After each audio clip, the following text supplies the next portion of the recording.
జీవన తరంగాలు ఇవే ఇవే జీవన తరంగాలు జీవన తరంగాలు. ఆఫీసులో ఏదో వెళ్ళిపోవాలనుకున్నాను, కానీ నీ గురించి ఆలోచించలేదని రిగ్రెట్ ఫీల్ అయ్యాను. ప్రాణం ఇక్కడుండగా ఢిల్లీ వెళ్ళి ఏం చేయాలని అర్థమైపోయింది. అందుకే తిరిగి వచ్చేశాను. ఇక నిన్ను వదిలి వెళ్ళడం అంటే నేను చనిపోయాకే దేవిక. కళ్యాణ్ ప్లీజ్ అలాంటి మాటలు ఇంకెప్పుడు మాట్లాడుకో. మీరు తిరిగి వచ్చారు, ఐఎమ్ సో హ్యాపీ. బాబు నువ్వు వెళ్ళిపోయావని దేవిక కళ్ళు చెరువు చేసుకుని ఏడ్చింది బాబు. అది పుట్టి పెరిగి ఇన్ని సంవత్సరాలైనా ఏ రోజు కూడా తను ఇంతగా ఏడ్చింది చూడలేదు. నువ్వు కనిపించకపోతే చచ్చిపోతుందేమో అన్నంతగా ఏడ్చింది బాబు.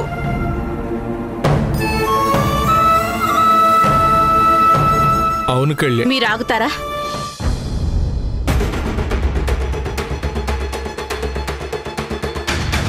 చూడు కళ్యాణ్, జరిగిపోయిన దాని గురించి నేను మళ్ళీ మాట్లాడదలుచుకోలేదు.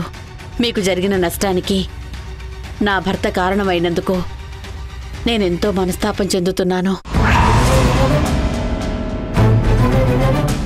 కానీ దానివల్ల మీరు దేవికకి దూరం అవ్వొద్దు. మా వల్ల మీరు దూరం అయ్యారు అన్న నిందని మేము భరించలేము. ప్లీజ్ కళ్యాణ్, దేవికని వదిలి వెళ్ళొద్దు. సారీ వదిన గారు, నేను చేసిన పని వల్ల మీరందరూ ఇబ్బంది పడుతున్నారు. ఇంకెప్పుడు ఇలాంటివి రిపీట్ అవ్వకుండా జాగ్రత్త పడతాను.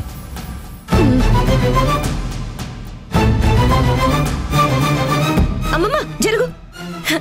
కమిషనర్ గారు, మీ ఆయన వచ్చేసారు కదా, కొంచెం స్మైల్ ఇవ్వచ్చు కదా. కొంచెం మేడం, మిమ్మల్ని సాయంత్రం డిశ్చార్జ్ చేస్తున్నామని డాక్టర్ గారు చెప్పమన్నారు. Thank you.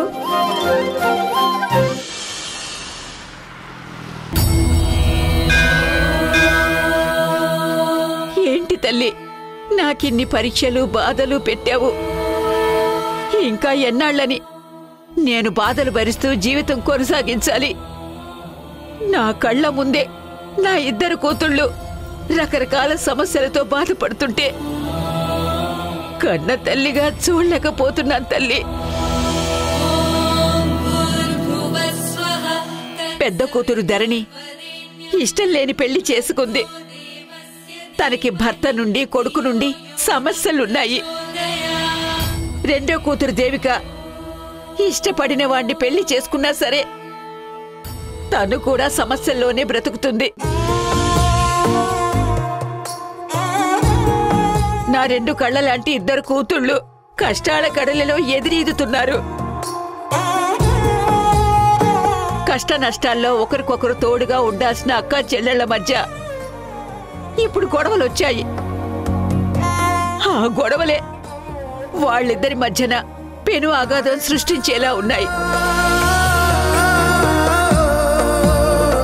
నేను బ్రతికుండగా ఇద్దరు కూతుళ్ళు ఎప్పుడూ కలిసి ఉండాలే కాని కల్లో కూడా విడిపోకుండా చూడు తల్లి.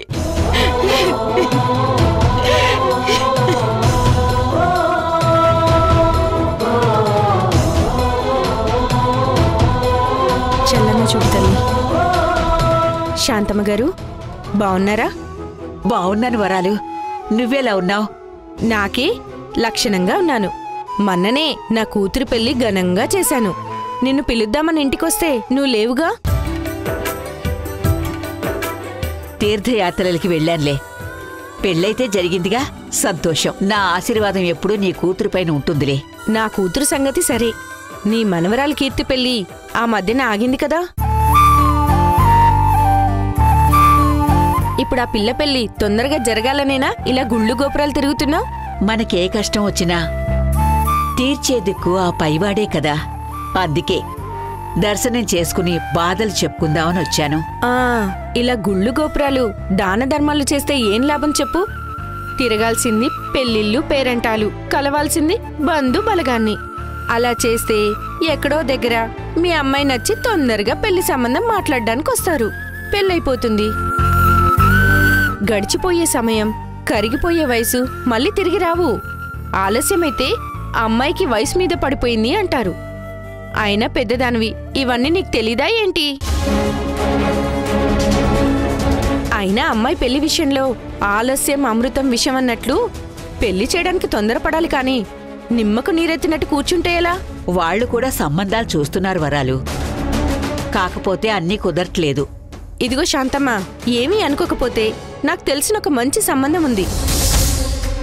చిక్కేంటంటే వాళ్ళ పద్ధతులు వేరు, మీ పద్ధతులు వేరు. ఓకే అనుకుంటే వచ్చి పిల్లని చూడమని చెప్తాను. వద్దులే వరాలు. వేరే కుటుంబాల్లో సంబంధాలు తెచ్చి పిల్లకు పెళ్లి చేయాలనుకోవడం లేదు. అందులో వింతేముంది? ఆల్రెడీ నీ కూతురు దేవికకు చేసినట్టే ఈ పెళ్లి కూడా చేస్తే అయిపోయి. ఇదిగో వరాలు, నీతో కొంచెం మాట్లాడాలి. ఏలేరా రా. ఇదిగో వరాలు, ఇందాకటి నుంచి నీ వెనకాల నిలబడి నీ మాటలు మొత్తం విన్నాను. నీకు కొంచెమైనా బుద్ధుందా? నువ్వు ఎలాంటి ఇంటికి సంబంధం తేవాలని చూస్తున్నావో అర్థమవుతుందా? వాళ్ళ ఇంటికి ఏమైంది? ఏమైందని అంత నెమ్మదిగా అడుగుతావేంటి? వీళ్ళ అల్లుడు రాజశేఖర్కి లేని దురలవాటంటూ లేదు.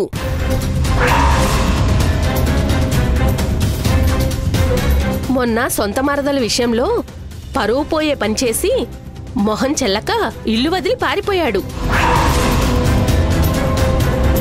ఎక్కడో దాక్కుంటే బతిమలాడి తీసుకొచ్చారు.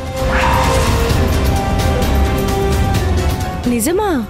వీళ్ళ కుటుంబానికి నువ్వు సంబంధం తెచ్చి చేశావంటే నీ పరువు పోవడం కాకుండా మీ అబ్బాయి, మీ ఇంటిల్లి పాది జైలుకి వెళ్ళి చెప్పకూడు తిని బతకవలసిందే.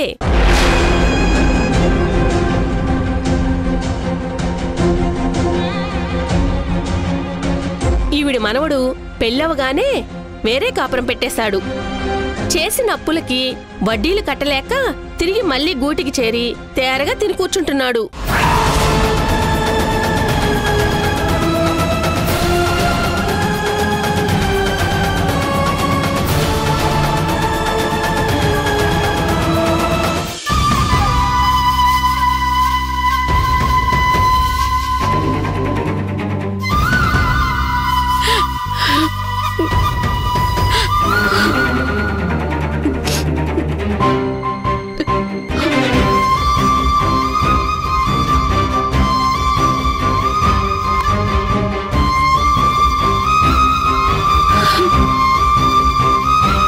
అమ్మా, కళ్యాణ్ బాబాయ్ తిరిగి వచ్చేశారు కదా.